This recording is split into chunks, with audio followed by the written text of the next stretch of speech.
Bonjour à tout le monde. Merci, professeur Poté, pour l'invitation et Palliative Genève, pardon. Jeunesse et Genève, c'est la même chose. pour cette opportunité de parler un peu de soins palliatifs au Rwanda. Et je vais parler uniquement sur les concepts du safari. Pour le reste, je pense peut-être que je reviendrai à Genève pour parler un peu plus en général ce que nous faisons au Rwanda. Je n'ai pas de conflit d'intérêt par rapport à cette présentation. Safari comme pays. J'aimerais partager avec vous 3 histoires qui m'ont fait comprendre les pouvoirs de la culture en tant qu'obligation morale pour soulager la souffrance, mais aussi un changement de paradigme d'une perspective biomédicale à une perspective biosociale.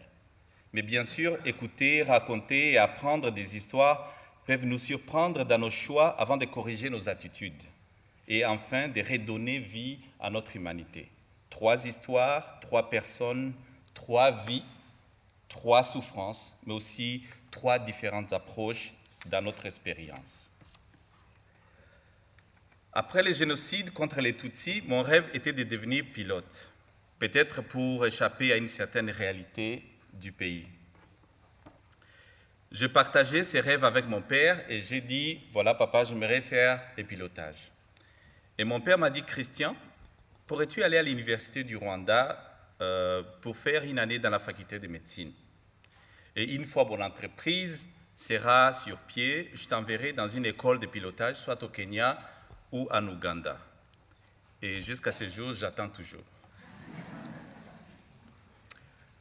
Après mes études, nous devions effectuer 3 ou 4 ans de service dans un hôpital de district pour nous spécialiser. J'ai donc choisi la chirurgie pour mieux me préparer à cette voie. Et c'est à cette époque que j'ai rencontré Rafiki, un jeune homme de 24 ans à qui on avait diagnostiqué un cancer de foie avancé. Je me souviens de lui comme si c'était hier, vêtu d'un t-shirt rouge avec l'effigie de l'équipe des Chicago Bulls de 1998, les titres de champion de la NBA avec une photo de l'équipe de l'époque.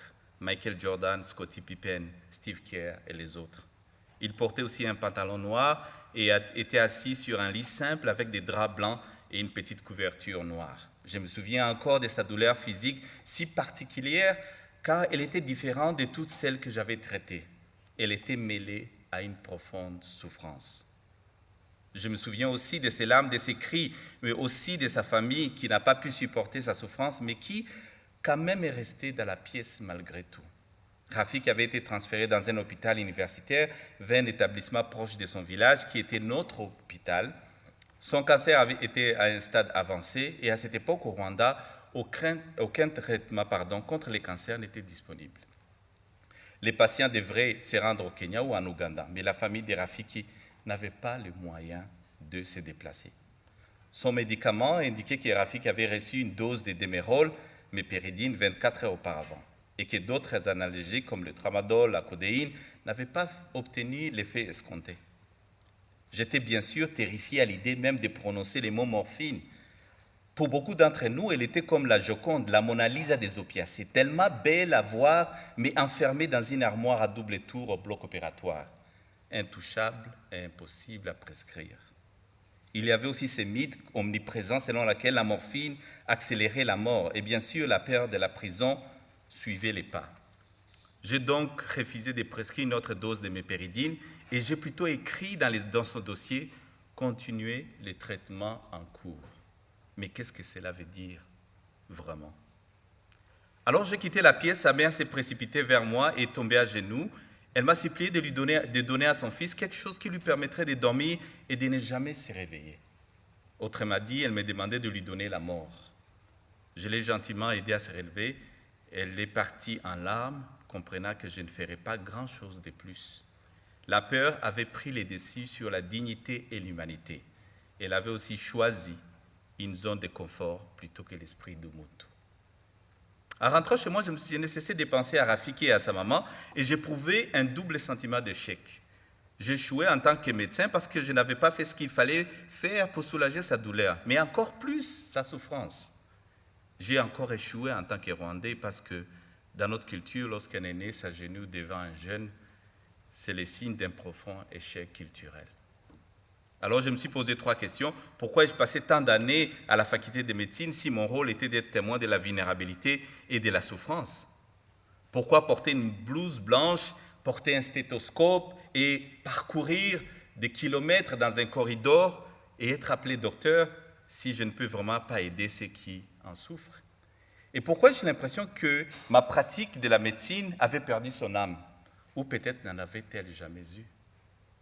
Le lendemain, Rafik est mort en agonie et tandis que sa famille amenait son corps à la morgue, tous les regards étaient braqués sur moi et j'étais submergé par des sentiments de culpabilité, de peur, de honte, d'échec, de déception, de tristesse, de dégoût et de colère. Rafik qui m'avait fait prendre conscience que ma médecine manquait d'âme, de dignité et d'humanité. Et cette révélation m'a poussé à quitter mon rêve de devenir chirurgien pour consacrer à une nouvelle passion, les soins palliatifs. Le Rwanda est un petit pays, parmi les plus petits pays d'Afrique, mais non pas une petite nation, de 14 millions d'habitants, 50% de la population a moins de 20 ans. Mais c'est aussi un pays avec une forte densité de 500 personnes au kilomètre carré. Ça fait 30 ans après les génocides perpétrés contre les Tutsis que le Rwanda continue à se reconstruire. Il ne s'agit pas seulement d'1 million de personnes qui sont mortes, mais l'humanité semblait perdue à ce moment-là. Et je suis convaincu que le concept de soins palliatifs dans sa généralité, mais aussi dans sa spécialité, contribuera à reconstruire le sens d'humanité perdue pendant les génocides. Pourquoi? Parce que les soins palliatifs ne consistent pas seulement à refuser ou à retirer les médicaments, mais c'est avant tout la dignité, la vie, l'humanité et l'Ubuntu. Safari comme une culture. Il y a quelques années, j'ai reçu un appel du service pédiatrique concernant un cas complexe. La petite fille de 15 ans, nommée Josiane, mais avant tout, tout le monde l'appelait Miss Rwanda, en raison de sa beauté saisissante. Son voyage a commencé après qu'elle s'est blessée au genou lors d'une chute sur le terrain de basket de son école. Au début, sa douleur semblait mineure et on lui a administré des analgésiques dans un centre de santé local avant de retourner à l'école marchant normalement. Cependant, au fil du temps, son genou a gonflé anormalement et elle a été envoyée dans un hôpital de district qui a tenté de la soigner, mais sans succès. Finalement, son état s'est aggravé, son genou a atteint la taille d'un ballon de basket et elle a été transférée au CHU de Kigali et on lui a diagnostiqué un ostéosarcome. Le chirurgien a recommandé une amputation pour soulager la douleur suivie d'une chimiothérapie. Malheureusement, au début du traitement, les cancers s'étaient déjà propagés aux poumons et au foie, rendant les traitements inefficaces, même si son état physique restait stable. L'hôpital universel a envoyé dans notre unité de soins palliatifs pour la gestion de sa douleur et on lui a prescrit 10 mg de morphine toutes les 4 heures. Malgré les soins prodigués, Josiane était profondément attristée par l'absence de sa mère, car elle ne lui avait pas rendu visite depuis le début de sa maladie. Malgré les démarches administratives, nous avons essayé de contacter sa maman et elle a refusé de venir. Elle nous a dit clairement « Je m'en fous de son état ». Comprendre la situation exigeait une approche beaucoup plus culturelle qu'administrative. Et nous avons employé une stratégie de résolution des conflits fondée sur l'implication des femmes médiatrices dans la culture rwandaise. Elle consiste à utiliser les pairs, un groupe de femmes de l'hôpital, médecins, infirmières, travailleurs sociaux, qui sont allés voir la maman de Josiane.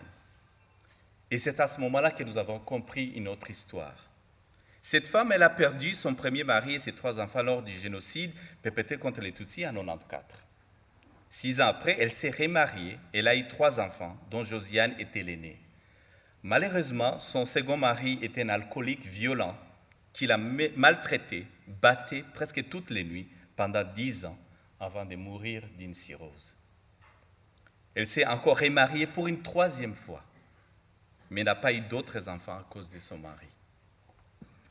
Le diagnostic de Josiane avait été bouleversant pour elle et elle trouvait que la douleur insupportable qu'elle avait prise lui a demandé de prendre une certaine distance. C'est alors que nous avons compris la situation et nous avons amené cette approche culturelle. Heureusement, notre stratégie a fonctionné. Elle est arrivée à l'hôpital alors que Josiane était en fin de vie et toute la famille a pu se présenter à ces derniers instants. Les émotions vécues durant cette période étaient complexes mais puissantes. C'est paradoxe par rapport à l'histoire des Rafiki. Cette situation m'a procuré un autre sentiment, des rachats de joie, de gratitude, de sérénité, d'espoir, de compassion, d'inspiration et de paix. Pourquoi safari? Safari, c'est un mot en swahili qui signifie voyage. Ça n'a rien à voir avec les animaux. C'est juste un déplacement d'un point A à un point B. Je disais hier à Sophie que j'ai fait mon safari de Kigali à Genève et je n'ai pas rencontré d'animaux ni dans l'avion ni dans l'aéroport, même si des fois certains se comportent comme tels. Les safaris signifient juste que c'est un voyage. Pourquoi le concept de safari? Parce que c'est une réponse à la souffrance.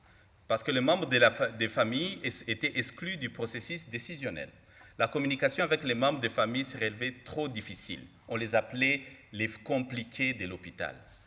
L'identification des proches parents ou next of kin était dans un milieu hospitalier s'avérait complexe en raison des définitions culturelles larges de la famille. Les besoins émotionnels et psychologiques des membres des familles étaient souvent négligés, insuffisants, non pas pris en compte. Et aussi, les outils d'approche de communication n'étaient pas adaptés au contexte africain. Ce que nous faisons dans les concepts de safari, j'invite une réunion de famille. Et quand on sait, en Afrique, quand on invite une réunion de famille, combien de personnes espérez-vous venir à cette réunion? Souvent, c'est 20, 30. Et j'ai expliqué à Sophie que la dernière réunion que j'ai eue avec des familles, c'était 60 personnes dans la salle. J'ai juste eu le temps d'appeler ma femme pour mon dernier testament. Et dans notre culture, parce que la culture rwandaise est une culture stoïque, ce n'est pas poli de pouvoir poser directement la question aux familles. Parce qu'il y a ce que je fais, j'introduis mon équipe et je demande à la famille, est-ce que vous pouvez vous introduire? Et la présentation ne se fait pas de gauche à droite ni de droite à gauche. Je demande uniquement, est-ce que vous pouvez vous présenter? Si les présentations vont de l'aîné au plus jeune, cela suggère que cette famille est ancrée dans une tradition rwandaise et avec des valeurs solides et des racines culturelles profondes. Si les présentations se font du plus jeune au plus âgé, cela signifie que la hiérarchie est basée plutôt sur l'influence que la tradition. Et souvent, ces genres de réunions sont compliqués parce que les jeunes viennent avec le ChatGPT, l'intelligence artificielle, et c'est trop compliqué à gérer. Si les présentations commencent par une femme et se terminent par un homme, cela indique que la réunion va se passer bien, mais en termes de décision, ce n'est pas demain la veille. C'est juste un contexte rwandais, je ne parle pas ici au général. J'aime bien poser 5 questions. Quel est le récit de l'évolution de la maladie depuis l'apparition jusqu'aux premiers symptômes? Quelle est la compréhension de la maladie de la part du patient? Quelles sont les informations? Quel est votre avis des soins? Et j'aime particulièrement la dernière question, quelles sont vos attentes à mon égard? Et quand je pose cette question, il n'y a que le lion ou la lionne de la famille qui peut répondre à cette question. Parce que cette question fait appel à une certaine responsabilité. Et quand ça fait appel à une certaine responsabilité, seule la personne la plus influente de la famille prendra la décision de pouvoir répondre à cela. J'aimerais partager quelques expériences. Exemple, la girafe, c'est la souffrance distance. C'est souvent les familles qui viennent avec une attente irréaliste ou ignorent la réalité des ressources locales et souvent avec un esprit très critique. Ce sont pour nous, mon expérience, ce sont les familles qui vivent en Europe, aux États-Unis, au Canada ou en Australie, qui viennent avec des attentes irréalistes, souvent demandant est-ce que vous avez un oncologiste, un CT scan ou un MRI dans un district.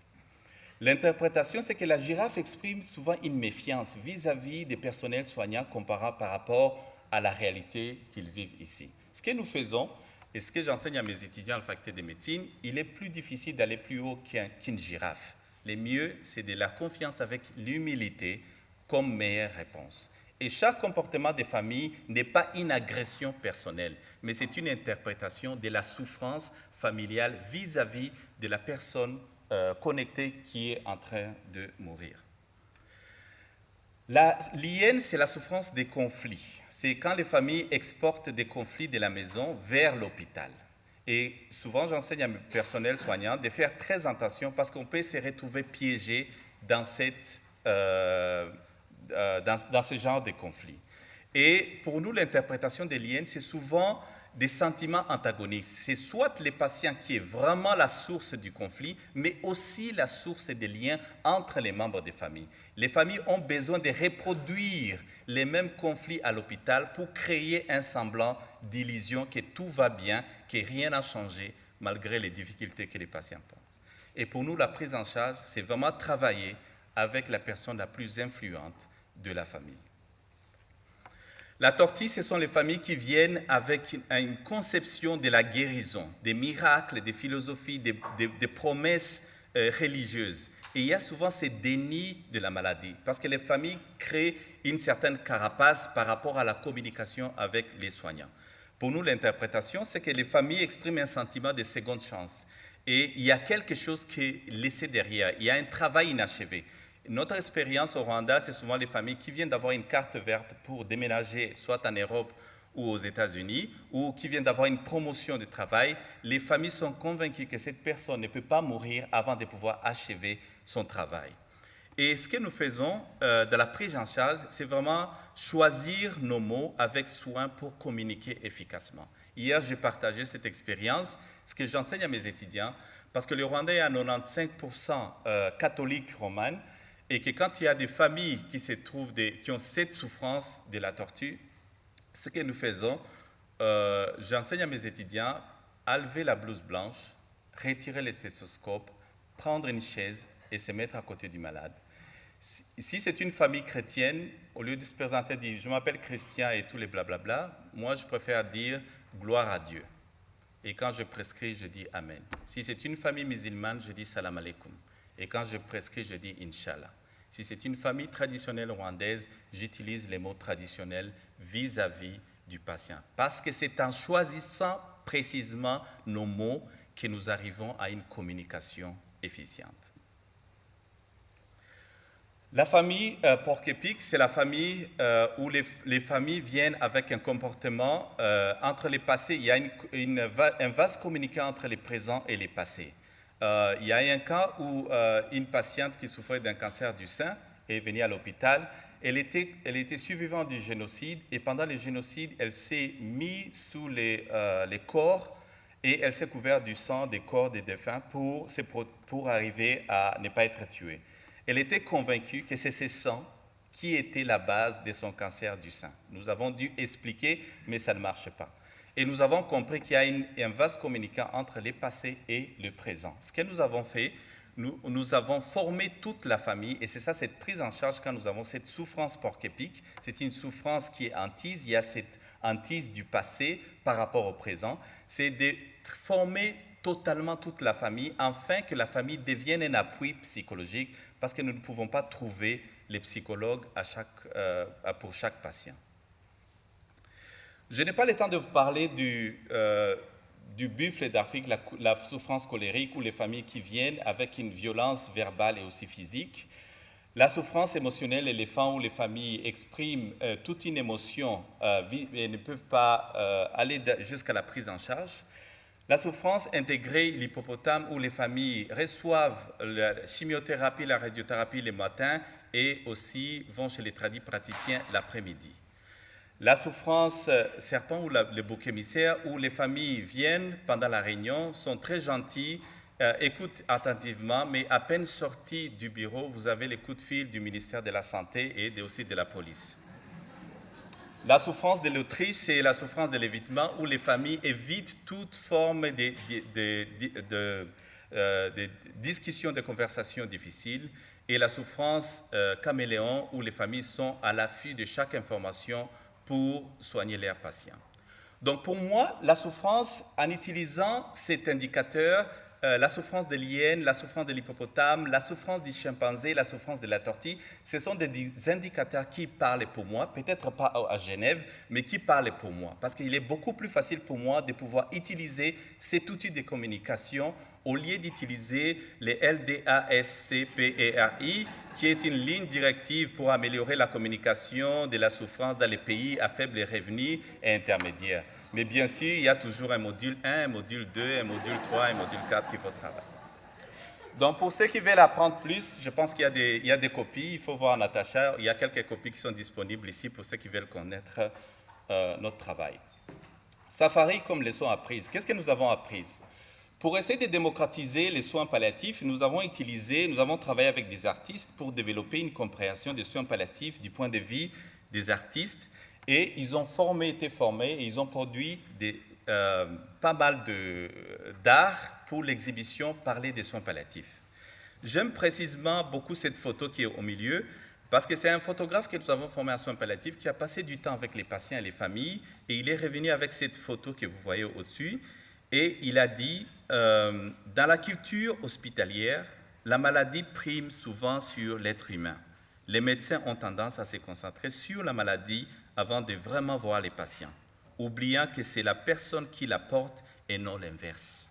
Les gens admirent la propreté des clous et des vis, mais oublient que ce sont les mains sales qui les manipulent, les mains de la personne.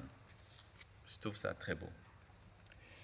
Et aussi, nous travaillons avec les bénévoles, que nous appelons les agents de santé communautaire, et nous avons amené ces concepts une façon un peu de briser la glace entre les bénévoles et les personnels, les patients qui sont à domicile. Alors, nous avons reconnu que les agents de santé communautaire pourraient avoir du mal à initier une conversation difficile. Alors, nous avons développé ces projets pour favoriser la cohésion sociale et soutenir un dialogue significatif. Donc, les œufs permettront pendant un certain temps d'améliorer la nutrition, mais aussi la communication au niveau communautaire. Donc, au lieu de dire « Bonjour, comment allez-vous aujourd'hui ?», les agents de santé communautaire disent « Bonjour, j'ai des œufs pour vous ». « Comment vous sentez-vous aujourd'hui ?» Ils disent « Préférez-vous vos œufs à la coque ou brouillés ?» Au lieu de dire « Exprimez-vous de l'anxiété ces derniers jours », ils disent plutôt « Quelles sont vos expériences entre les œufs et les poules ?» Pourquoi? Parce qu'en utilisant cette forme de communication, l'agent de santé communautaire arrive à capter facilement les stress et les détresses psychologiques du patient sans pour autant poser directement la question, parce que cela va différemment de la culture. Quelle est notre conclusion? C'est que d'abord, nous utilisons un concept qui est culturel. C'est quand tu es en bonne santé, tu t'appartiens, mais quand tu es malade, tu appartiens à ta famille. C'est vraiment l'autonomie du patient et la responsabilité communautaire. Il est aussi important de pouvoir comprendre que le contexte est vraiment très important. Et notre approche est basée sur la communauté et non pas dupliquer un autre modèle. La perception est quelque chose de très important parce que les soins palliatifs traditionnels existaient avant les soins palliatifs modernes. Je ne sais pas si on les appelait les soins palliatifs à l'époque, mais cela existait. C'est pourquoi, avant de connecter les identités, il faut connecter les communautés. On ne peut pas connecter les communautés, c'est d'abord connecter les identités.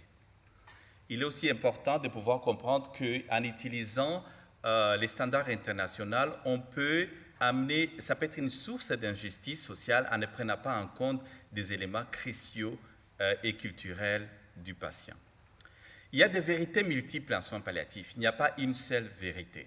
Et pour cela, c'est ce que j'ai appris dans ma démarche, qu'avant de pouvoir adapter, il faut toujours adopter. Il faut adopter les perceptions locales des soins avant de pouvoir les adapter par rapport aux défis actuels.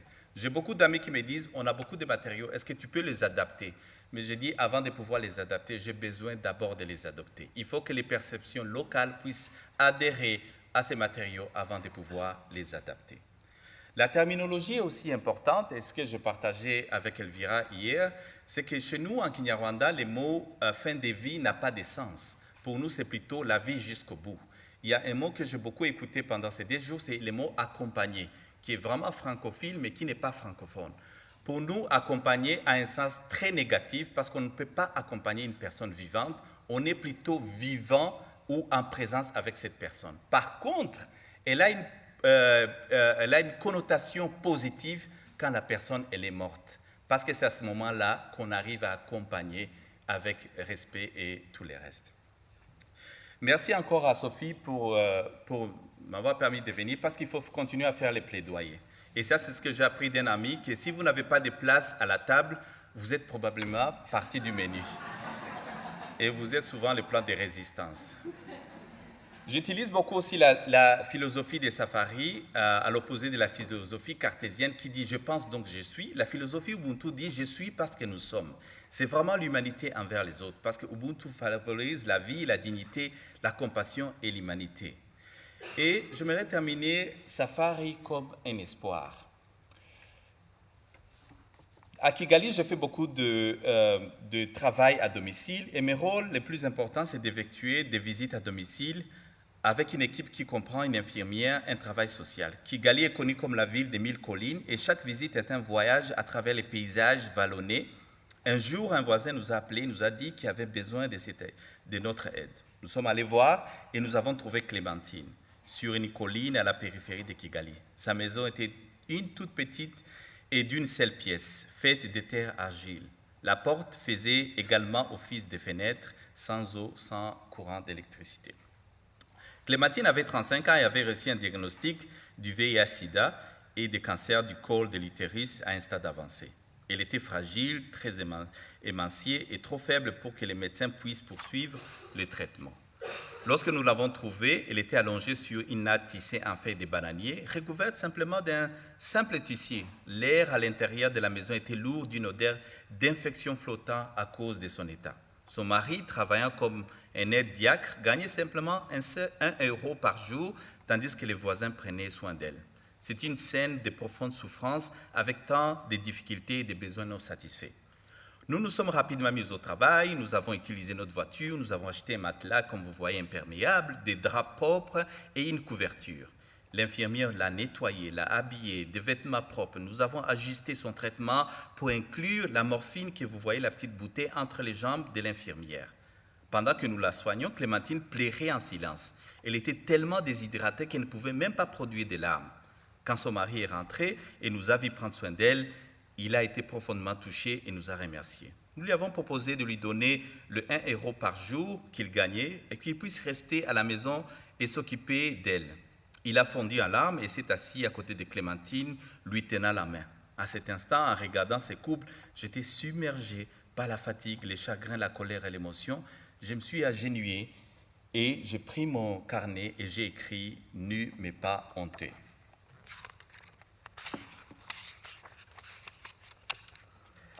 Je me sens nu lorsque la souffrance des membres des familles et des soignants impuissants et désespérés de pouvoir soutenir leurs patients comme ils souhaiteraient. Je me sens davantage nu lorsque je visite des patients et leurs familles et que la souffrance sociale, psychologique, spirituelle est leur pain quotidien. Je pleure dans les palais de Dieu parce que je ne sais pas par où commencer. Je me sens nu toujours lorsque la dignité et la valeur des patients sont perçues à travers les prismes de leur maladie et non de leur humanité.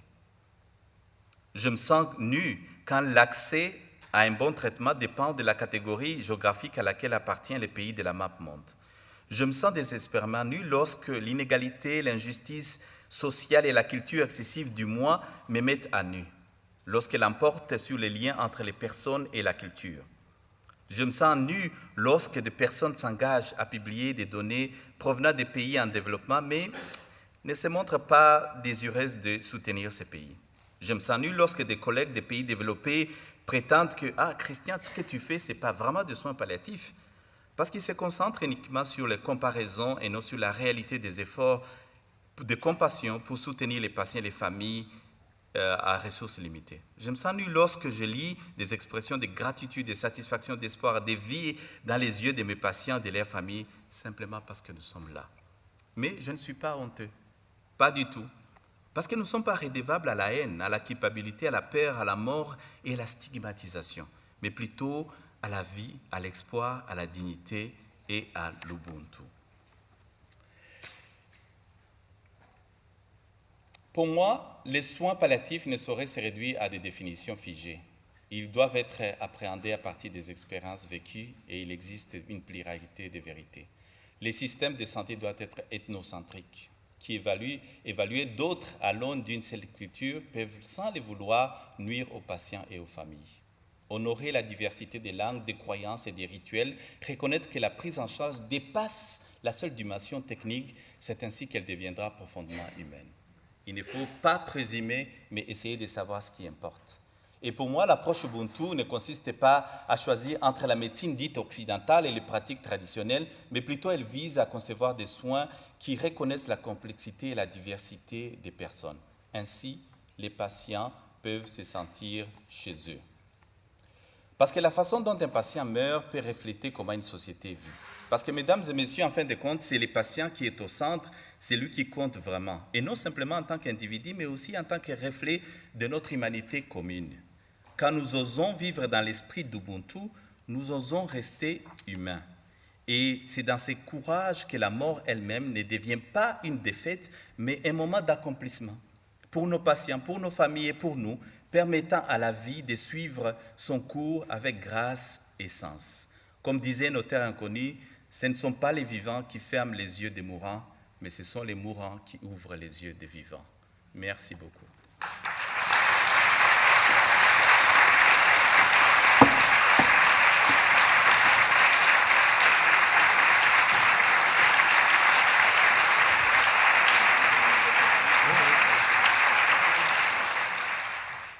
Moi, je serais intéressée pour savoir par ce qui vous a peut-être surpris, touché à l'introduction de ce concept, comment vous avez vécu le tout début. Au tout début, comme je l'ai dit, nous n'étions pas. Ma formation en médecine ne m'a pas formé à communiquer avec les familles parce que nous les trouvons trop compliquées. Et on avait souvent des petits surnoms à l'hôpital pour traiter les familles de compliquées. Et donc, j'ai dû apprendre dans l'État comment arriver dans cette culture rwandaise de pouvoir inviter les familles. Bien sûr que les premières réunions ne se sont pas bien passées parce que je ne savais pas quel langage et comment gérer tous les membres de famille. Et c'est comme ça que le concept est arrivé, c'est essayer de comprendre. Pour moi, chaque animal, il n'y a pas de bons et de mauvais animaux. Chaque animal représente une souffrance et c'est une souffrance qui a besoin d'être répondue.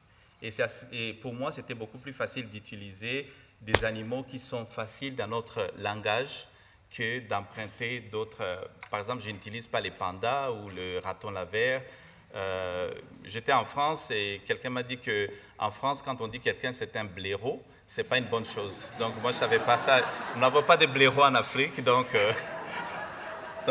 j'utilise un langage qui est beaucoup plus simple, qui est beaucoup plus facile, parce que j'adapte ma communication par rapport à la souffrance des familles.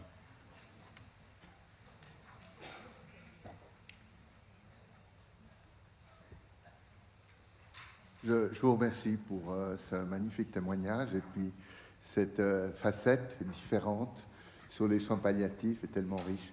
Je suis un médecin de famille à la retraite intéressé par les soins palliatifs. J'ai une question terre à terre, mais pas triviale.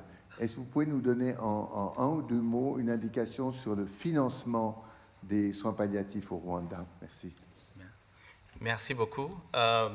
Le financement de soins palliatifs au Rwanda est assuré par le gouvernement. Donc, c'est le gouvernement qui paye 90% de soins du patient et les patients ne payent que 10% par rapport à chaque service qu'il reçoit, qui est une petite somme minime et à tous les niveaux, en commençant au niveau tertiaire, au niveau secondaire et aussi au niveau primaire.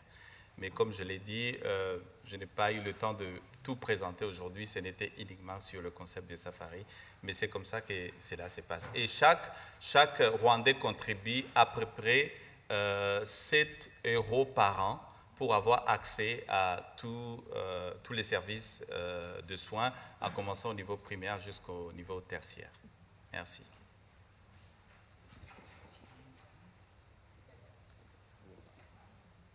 Merci beaucoup. Je vous remercie pour cette brillante présentation. Moi, je suis Moustapha Touré, je suis professeur de médecine à la retraite et je réside au Mali. Et nous venons de créer il y a un mois seulement l'association malienne des soins palliatifs parce que vraiment il y a un déficit en soins palliatifs au Mali, c'est vraiment très méconnu, non seulement au niveau des structures sanitaires, mais au niveau de la population. C'est très mal organisé. Donc on a créé l'association le mois dernier. J'ai une petite question. Je n'ai pas bien compris le conflit culturel qui existait entre la fillette et sa maman. La fillette qui avait les genoux un peu enflés. Je n'ai pas bien compris le conflit culturel pour que la maman refuse de venir la voir. Merci beaucoup.